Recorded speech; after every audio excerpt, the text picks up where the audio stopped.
جن لوگوں نے مغرب کا سفر کیا ہے وہاں جہاز میں 12 کے بعد 14 نمبر سیٹ آ جاتی ہے، 13 نمبر سیٹ ہی نہیں ہوتی. یہ منحوس عدد ہے. یعنی آج وہ کہیں اڑانے بھر رہے ہیں اور کہاں سے کہاں پہنچ گئے ہیں، لیکن یہ ذوف الاتقادیہ پوری دنیا کے اوپر موجود ہے.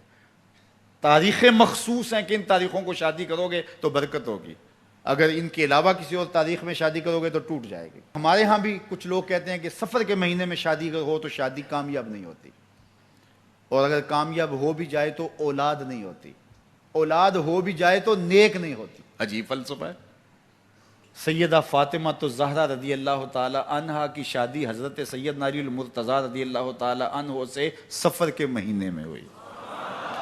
مجھے بتاؤ ایسی کامیاب شادی بھی کوئی ہو سکتی ہے، اور ایسا اچھا جوڑا بھی کوئی ہو سکتا ہے، اور پھر کہتے ہیں اولاد نہیں ہوتی، حسن حسین اور زینب پیدا ہوئے. ایسی اولاد بھی ہو سکتی ہے. اچھا اولاد ہو جائے تو نیک نہیں ہوتی. مجھے بتاؤ حسین جیسا نیک کون ہوگا، حسن جیسا نمازی کون ہوگا، اور زینب جیسی پردے دار کون ہوگی؟ تو یہ لوگوں کی اپنی خواہشات ہیں، زبان پہ جو کہہ دیے لوگ وہی مان گئے. میں نے دیکھا ہے کہ بعض اوقات لوگ 1 گھنٹے کی تقریر سننے کے بعد بھی پھر بھی کہتے ہیں نہیں اصل ہمارے خاندان میں وہ واقعی منحوس ہے، فرق تو پڑتا ہے. جب اللہ کے محبوب نے کہہ دیا لا تیارہ، کوئی منحوس نہیں ہے، نہ دنوں میں منحوس، نہ ساعتوں میں منحوس، نہ افراد میں منحوس، ہمارے الو بھی منحوس نہیں ہے. تمہارے اندر کی برائیاں ہیں جو مجسم ہو کے تمہارے سامنے آتی ہیں، اس لیے کوئی منحوس نہیں. ہمارے والدین نے بچپن میں ہی ہمیں یہ باتیں اچھی طرح سے ازبر کروائیں اور ہماری تربیت اس طرح کی کہ ہم الحمدللہ کبھی بھی ذوف الاتقادی کا شکار نہیں ہوئے.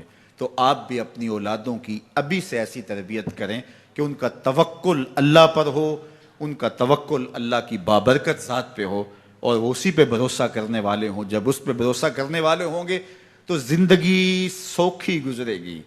کبھی مشکل آ بھی جائے گی تو پریشانی نہیں ہوگی کہ دیکھیے کبھی خنداں کبھی گریاں، کبھی اللہ کچھ عطا کرتا ہے کبھی کچھ عطا کرتا ہے. وہ محمود غزنوی کو بوڑھے لوگ محبوب تھے، لیکن سب سے زیادہ محبوب ایاز تھا. تو ایک دن اس نے اس کو خربوزہ دیا تو وہ چٹخارے لے کے کھا رہا تھا. بادشاہ نے چکھا تو وہ کڑوا تھا. کہا ایاز یہ تو کڑوا ہے. تو کہا کہ حضرت ہاں کڑوا ہے. تو کہا پھر تم مزے سے کھا رہے ہو. کہا ساری زندگی ساتھ سے میٹھی نعمتیں کھائی ہیں، آج ایک کڑوا مل گیا تو پھینک دوں. جب اس پہ توکل ہوگا تو کبھی تکلیف آئے گی تو بندہ کہے گا کوئی بات نہیں، جے سونا میرے دکھ وچ راضی تے میں سکھ نو چلے ڈاواں. تو بندہ کہے گا ٹھیک ہے کوئی بات نہیں ہے، یہ اس پہ بھی میں خوش ہوں. تو جب توکل اس پہ ہوگا تو پھر بندہ اس تکلیف میں بھی لذت لینے کا راستہ نکال لے گا. اور اگر یہ ہو کہ اس منحوسہ کی وجہ سے یہ سب کچھ ہوا ہے، کچیچیاں چڑھیں گی اس کے اوپر کہ اس نے یہ کیا ہے، مار ہی دوں، قتل کر دوں، اس کو چھوڑوں نہ، زمین پہ رہنے کا حق ہی چھین لوں اس سے کہ اس منحوسہ کی وجہ سے یا اس منحوس کی وجہ سے یہ ہوا ہے. کوئی کسی کی وجہ سے نہیں ہوتا. یہ ہماری اپنی بدعمالیوں کی سزا ہے. اگر کوئی ہمیں نقصان در نقصان ہو رہا ہے تو توبہ کریں.